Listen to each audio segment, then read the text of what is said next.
Parameterise function में क्या होता है, आप यहाँ पे पैरामीटर्स पास करते हो। फॉर एग्जांपल ए यहाँ पे पास कर दिया, बी पास कर दिया आपने, ए की वैल्यू नीचे और ए और बी को आप यहाँ से हटा दो और बाहर कोई और उससे वेरिएबल बनाओ। यहाँ से आप ए की वैल्यू पास कर दो 5 8, सही है। तो यहाँ से आपको आउटपुट मिल जाएगा। फॉर एग्जांपल हम यहाँ से वैल्यूज पास करना भूल गए, तो आप यहाँ पे डिफ़ॉल्ट वैल्यू भी सेट कर सकते हो। सर ये तो नहीं होगी। नहीं, अगर यहाँ से आर्ग्यूमेंट्स पास करना भूल गए आप, तो इसका एडिशन आ जाएगा। अगर दोनों जगह दी, अगर दोनों जगह दे दी तो फिर इसके आर्ग्यूमेंट्स जो आएंगे उसके रिजल्ट आएगा।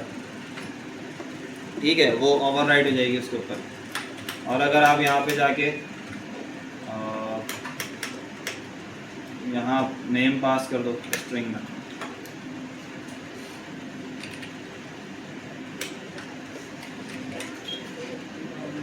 तो यहाँ पे आपको आपका ही नाम है। स्ट्रिंग पास हुआ मिल जाएगा। पैरामीटर हो ठीक है। सर नीचे आके कॉम लगा दें, कहाँ? यहाँ एडिशन जब हम लोग Prompt में पैरामीटर ले लेगा वो नंबर मांगेगा फिर ऐड करें।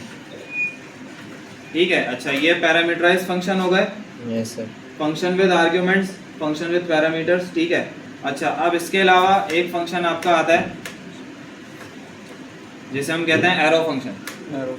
ठीक है। इस फंक्शन में तो आप क्या ओके सर। इस फंक्शन में आप फंक्शन का कीवर्ड यूज कर रहे थे। एरो फंक्शन में क्या करते हो आप? इक्वल टू और लेस देन।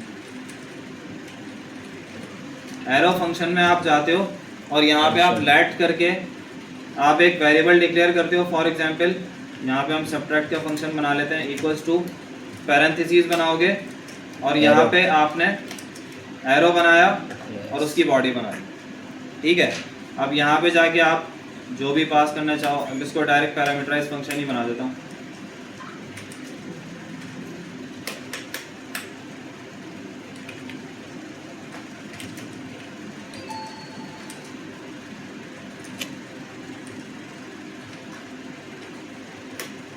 यहाँ पे फंक्शन को कॉल कर लो।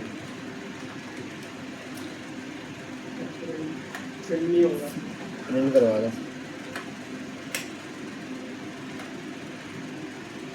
सर। ये आपने प्रिंट करवाया नहीं होगा। इसको मैंने प्रिंट नहीं करवाया। और सर आपने यहाँ पे माइनस दे दिया पैरामीटर पास करते हुए। अच्छा, कॉमा लगाना सही है।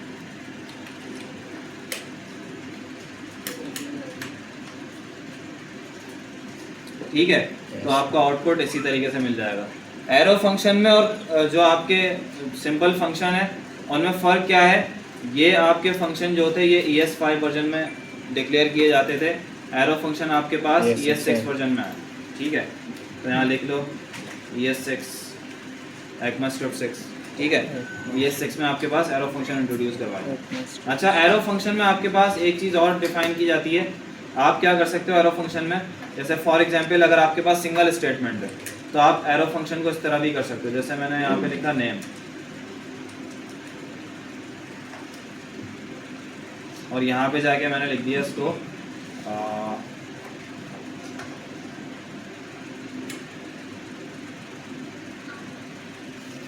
एक मिनट,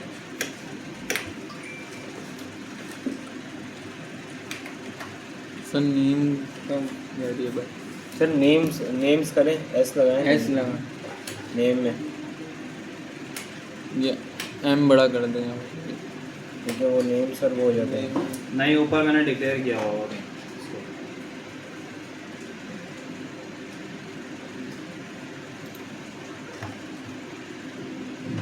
प्रीडिफाइन कीवर्ड होगा। हाँ, सही। अच्छा, इसको अब ज़रा देखते हैं।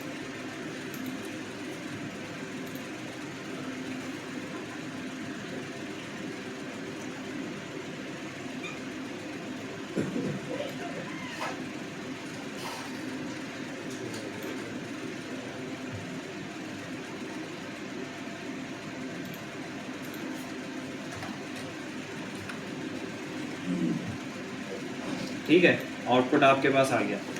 इसमें क्या दिख रहा है आपको? एरो फंक्शन में आप सिंगल स्टेटमेंट को जब पास करोगे तो आप इस तरह से भी कर सकते हो, या फिर आप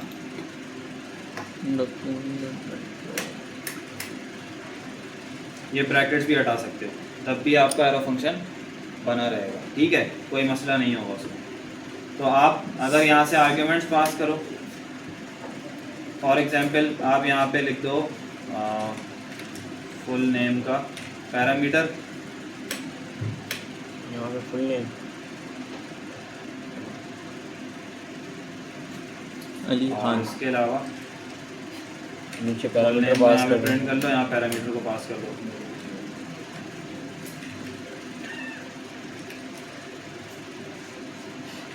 ठीक है, तो इस तरह से आपके पास एरो फंक्शन सिंगल स्टेटमेंट में इस तरीके से प्रिंट होता है। डॉक्यूमेंट डॉट राइट लिखना वो भी कर दो, और अगर आप रिटर्न करोगे तो रिटर्न भी कर सकते हो यहाँ से स्टेटमेंट। रिटर्न करने के लिए फंक्शन अगर कोई वैल्यू को रिटर्न करता है तो फिर क्या करते हैं हम? सर रिटर्न तो उसके लिए यूज़ नहीं होता अगर फंक्शन में कोई वैल्यू बाहर करनी है। रिटर्न का मतलब क्या होता है? रिटर्न अगर कोई फंक्शन जब वैल्यू को रिटर्न करेगा तो उसको प्रिंट करवाने के लिए हमें क्या करना होगा, पता है किसी को? सर पहले मतलब कि एक वेरिएबल बनेगा, कहाँ बनेगा? जैसे कि सर इसमें Function मतलब में। कि नीचे ये मतलब ये काम ख़त्म कर देना एग्जांपल के तौर पर। ये पैरामीटर। अच्छा, इसको कमेंट कर दो। जी, अब एक वेरिएबल बनाए, लेट करें, कोई मतलब कि नेम दें, इसको नेम दे दें सर, सिंपली नेम्स या कुछ दे दें इसको कोई। चलो मैं इसको लिख देता हूँ एक्स। ठीक है, इक्वल टू, अब सर ये नेम जो मेरा भी बनाया है इसका नेम वो कर दो। ये जी नहीं खाली नेम। नहीं यही होगा। अच्छा इस तरह ही होगा। ठीक है, होगा इसी तरीके से। तो रिटर्न जब भी कोई फंक्शन अगर कोई वैल्यू रिटर्न करता है तो उस वैल्यू को हमें सेव करवाना पड़ता है एक वेरिएबल के अंदर। ठीक है, और फिर उस वेरिएबल को हमें प्रिंट करवाना होगा। तो अब मैं इसको प्रिंट करवाऊंगा एक्स के नाम से। तो ये प्रिंट होके आ जाएगा। लेकिन अगर मैं डायरेक्टली फंक्शन कॉल करवाऊंगा और वैल्यू रिटर्न ना करवाऊँ, तो वेरिएबल के अंदर ना डालूँ, तो मेरे पास कुछ भी नहीं आएगा।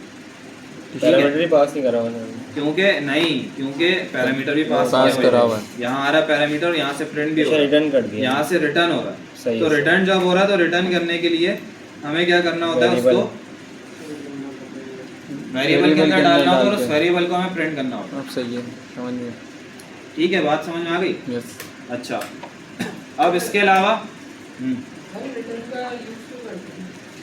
देखो, रिटर्न का यूज़ जब करते हैं जब किसी फंक्शन से हमें वैल्यू रिटर्न करवानी होती है और उस फंक्शन की लॉजिक को हमें बार बार यूज़ करना होता है।